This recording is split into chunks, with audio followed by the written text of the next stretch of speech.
started about 1963 with my first ESL class in Gallup, New Mexico, teaching Navajo pastors' wives to read their language. In the early 90s, we lived in Midwest City, and the church there was where I started. Ever since it started here at the church. Since last fall, I have been involved through the English Corner here at Southern Hills. I believe just about 18 months that I have. Well, I began when the church started their mission, which was in January of 2006. I think now it's roughly been 6 years.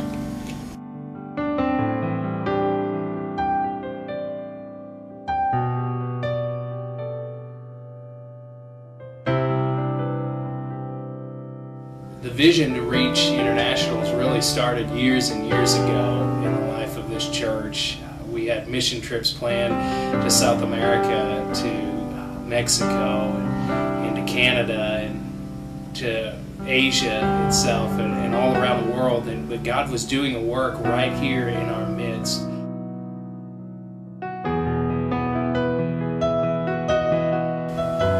Russians, Chinese, From Thailand and also from Korea.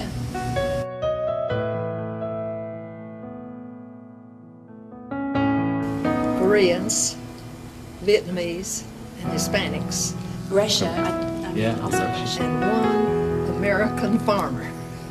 I look around in our community and I see 17,000 Asians, 60,000 Hispanics, 40,000 other international groups, all within 10 miles of our church. Now we've got mission trips going around the world, but at the same time, God has brought the nations to us.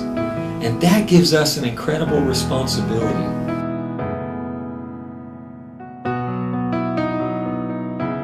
When we look at the population right around our church and what we call our Jerusalem, according to Acts 1:8, those that we would minister to right here in our own community, God has brought the nations to us.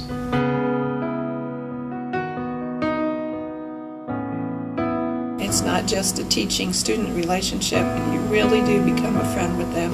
A lady told me just the other day that even at the grocery store, she has a hard time. If she has a question, it's very difficult because she's not understood. Some of them work 10 and 12 hours, 6 and 7 days a week. How do you make a phone call?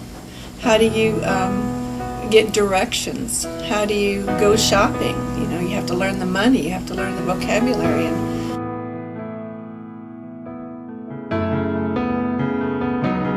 One of my students the first year, he could speak pretty good English, but he got abscess tooth, and I went with him to the dentist, and talking to him and then telling them what was wrong. just to be totally lost in another place where I couldn't communicate, it would be very difficult.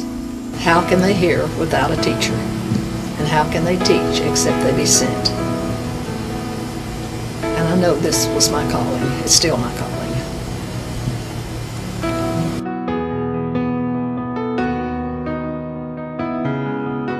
Most people think that it is way beyond their capabilities, but it is not. You don't have to be a teacher to help with this ministry. We need volunteers in many different avenues. I think God blesses us when we're willing, and that willingness is really all it takes to get involved in a ministry, whether it's prayer support or becoming involved on a weekly basis. God honors us when we're willing to serve Him. You don't have to have a college degree. You only have to know English yourself and love people and share God's love with them. And He can use you. If it's what God wants them to do, then He will give them the strength and the wisdom and energy to do it. They call me teacher. I've never been called teacher. It's not Miss Darla. It's not Mrs. McBride. It is teacher. For what we're doing, and particularly when they find out that it's free, they're not being charged anything for it, we're volunteers and we're not being paid. And they find this in many cases kind of difficult to comprehend and understand.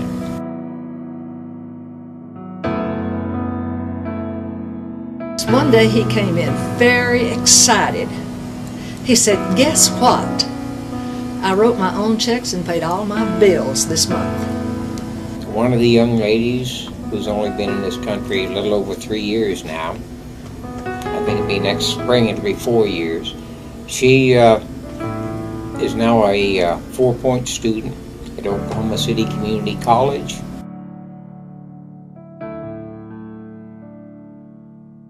For me, I can't help but think that one day, gathered around the throne, is going to be every tribe and every tongue and every people.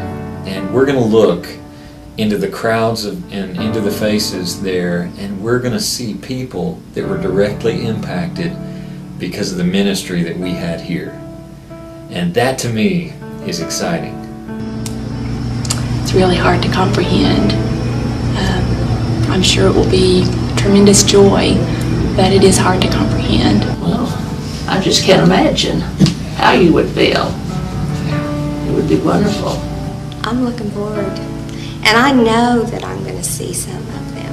It's going to make me cry that I had a part of it. Well, I certainly think of the Great Commission because we are making disciples of all nations without leaving our location. And I also think about the times in the Old Testament when God said He put us here for such a time as this. And I think that that's certainly the case with Southern Hills and in South Oklahoma City in 2007.